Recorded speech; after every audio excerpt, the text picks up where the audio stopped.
শাসক দলের অঞ্চল সভাপতির হুমকি ও শাসানিতে আতঙ্কে পঞ্চায়েতের শিল্প সঞ্চালক। অভিযোগে তোলপাড় গোঘাটের মান্দারণ। হুগলির গোঘাট ২ নম্বর ব্লকের মান্দারণ গ্রাম পঞ্চায়েতে শাসক দলের অন্তর্কলহ প্রকাশ্যে।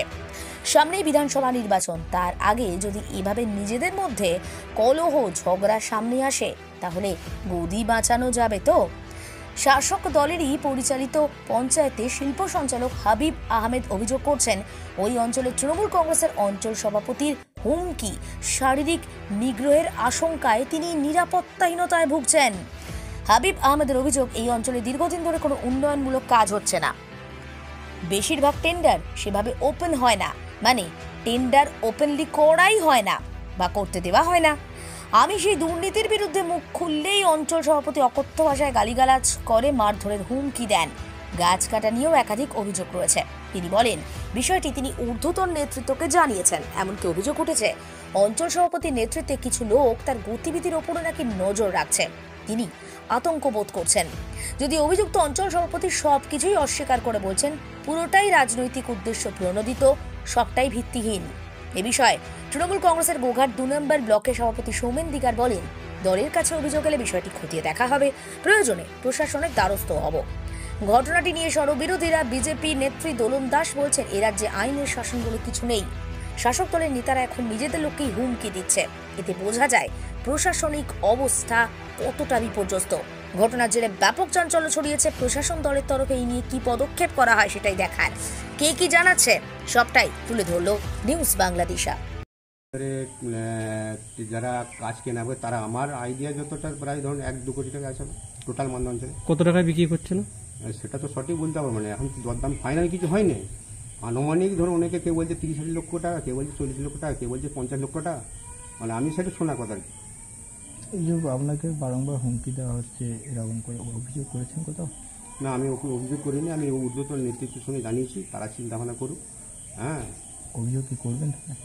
সেরকম পরিস্থিতি হলে আমাকে করতে বাধ্য হবে, কারণ ও তো বলেছিল যে তোর কোন বাপ আছে বাঁচাই দেবো। কালকে তো একদম মানে পাবলিক না থাকলে মারার উপর মেরিয়ে দিই, মারধর করতে, ঠেলা ঠেলি মারধর, কিস্তি মারামারি, মানে একদম চুটির মোড়ে অন্তত ১-১৫০ লোক সেখানে পান দোকানের সামনে এরম হয়েছে। আমরা দলের লোক কি হেনস্থা করছে? দলের লোকই হেনস্থা করছে।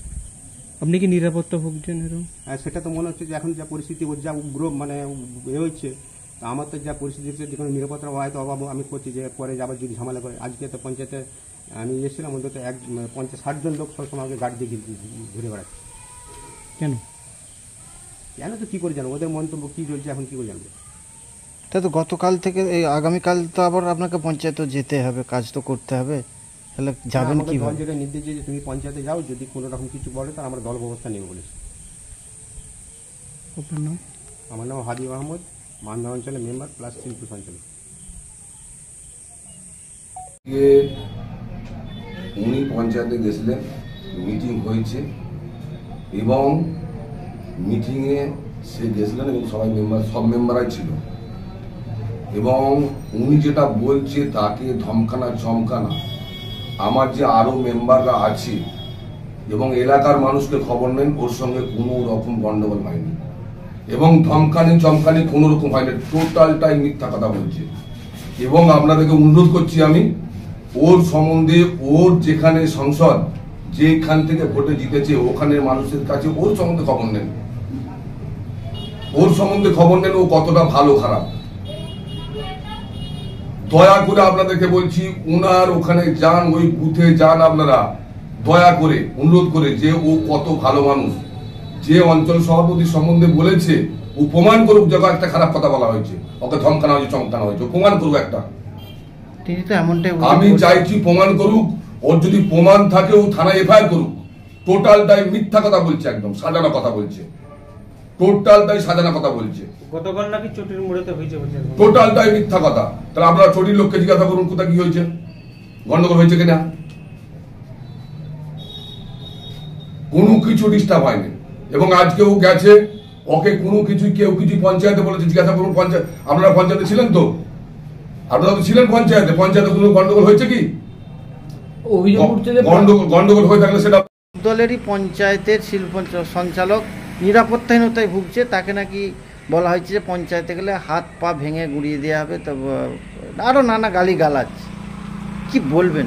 বিরোধী দল হিসেবে? দেশে পশ্চিমবাংলায় কবে আইন কানুন আছে? পশ্চিমবাংলার আইন শৃঙ্খলা তো অনেকদিন আগেই হারিয়ে গেছে। নাহলে আপনি বলুন না, অনুব্রত কি এমন দলের নেতা যে একজন আইসিকে যে পরীক্ষা দিয়ে পাস করে একটা আইসির ডিগ্রি তকমা হাসিল করে তাকে গালিগালাজ করছে, তার বউকে মাকে কাউকেই সম্মান দিচ্ছে না। তো নিচতলার কর্মীরা কি করবে? উপরতলার নেতারা যদি এরকম কাবাডি খেলা শেখায় তো এরাও তো কাবাডি খেলাই শিখবে। এদের কাছে কি আপনি হাডুডু খেলার আশা রাখেন? এই সরকারটার এদিকটাও যা ওদিকটাও তা। এরা এই সরকারটার প্রথম গুণই হচ্ছে লোককে ধমকানো, চমকানো, মারপিট, ধর্ষণ, গুন্ডাবাজি। এই সরকারটার রীতিনীতি এটাই। তো যেটা সরকারের রীতিনীতি সেটাই তো হচ্ছে। এ তো অবাক হওয়ার মতো কিছু নেই। শাসক দলের নেতা শাসক দলকেই ধমকানো চমকানো শুরু করেছে। থেকে সেখানে পশ্চিমবাংলার মানুষ নিরাপত্তা পাবে কোথা থেকে? আপনি আশা রাখেন? আমরা তো রাখছি না। তো এই সরকারটাকে যত বলি ততই ছি আর ধিক্কার ছাড়া কিছু নেই। কিছুদিন আগেও তো আপনারা দেখলেন যে এখানকার যে এমপি তিনি তার পঞ্চায়েতের সঞ্চালককে অশ্লীল ভাষায় গালিগালাজ করছেন। আবার আজকে দেখছেন একই পঞ্চায়েতের একজন অঞ্চল সভাপতির কি করে পাওয়ার হয় একজন জনপ্রতিনিধিকে মারধর করবো, ঠ্যাং ভেঙে দেবো, এই ধরনের কথাবার্তা বলার। তো পুরোটাই দিদির স্টাইলে একদম তৈরি।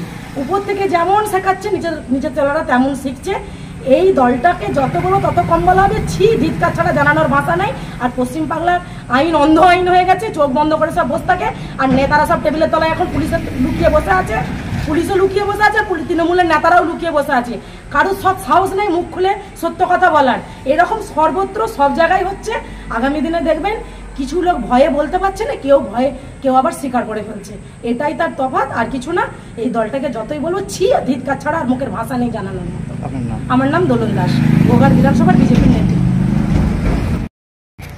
যদি আমি জানতে পারলাম, যদি এ ধরনের ঘটনা ঘটে থাকে তাহলে অবশ্যই প্রশাসনের স্তরে বা দলীয়ভাবে তদন্ত করে এই দলের বিরুদ্ধে, মানে এই নেতৃত্বের বিরুদ্ধে অবশ্যই দল ব্যবস্থা নেবে, এটুকু বলতে পারি। দলের মধ্যে বারবার এমনটা হচ্ছে কেন? দেখুন, সর্বত্র তো এই জিনিস ঘটে না, কোথাও কোথাও হয়তো এরকম ছন্ন ছাড়া কিছু ঘটনা ঘটতে পারে। তো দল যখনই দলের কাছে অভিযোগ আসে, ঠিক আছে, দল তার তদন্ত করে তার বিরুদ্ধে ব্যবস্থা নেয়। আগেও নিয়েছে, এখনও নিচ্ছে, পরেও নেবে। এটা পঞ্চায়েতে যদি শিল্প সঞ্চালক না যায় বা অনেক দিন ধরে, বহুদিন ধরে, তাহলে তো পঞ্চায়েত চালাতেও অসুবিধা হবে, তখন তো উন্নয়ন থমকে যাবে। হ্যাঁ, অবশ্যই। যদি শিল্প সঞ্চালকের তো পঞ্চায়েত যেতেই হবে, কারণ তার উপর অনেকটা দায়িত্ব করতে হবে, প্রধানের সাথে সহযোগিতা করতে হবে। এগুলো তাদের নিজস্ব দায়িত্ব। স্বাভাবিকভাবে তার যাওয়াটা সুন্দর করার জন্য দলের কাছে কোনো যদি জমা পড়ে অভিযোগ এই জিনিস করছে, অবশ্যই দল তার ব্যবস্থা করবে, তাকে সুস্থভাবে পঞ্চায়েতে গিয়ে সেটা সুস্থভাবে কাজকর্ম করতে পারে, তার জন্য দল ব্যবস্থা গ্রহণ করতে পারে। প্রিন্সিপাল অটো প্যালেস, এখানে পাবেন উন্নত মানের হিরো, হন্ডা এবং টিভিএস কোম্পানির বাইক। বিশেষ অফার চলছে, আজই যোগাযোগ করুন। দিঘরা, নতুন বাজার, বালি, গোঘাট, হুগলি। যোগাযোগের নম্বর 8900011146। দেরি না করে আজই আসুন।